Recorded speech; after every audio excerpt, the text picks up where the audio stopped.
আসসালামু আলাইকুম রহমতুল্লাহ। অভয়নগর যশোর এখানে একটু ঘোরাঘুরির জন্য ভালো কোনো স্থান নাই। একটি মাত্র স্থান আছে, নোয়াপাড়া আকিজ সিটি সেন্টার।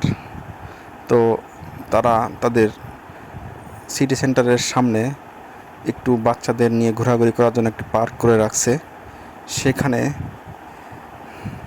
যাওয়ার পরে দেখা যাচ্ছে যে একটু বসা কিংবা একটু পা রাখার কোনো ব্যবস্থা নাই।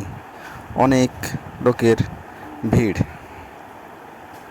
তো আসলে অভয়নগরে উচিত যে একটু ভালো মানের একটু পার্ক তৈরি করা, যাতে যে কোনো অকেশনগুলোতে সকলে সেখানে গিয়ে একটু স্বস্তি পায়।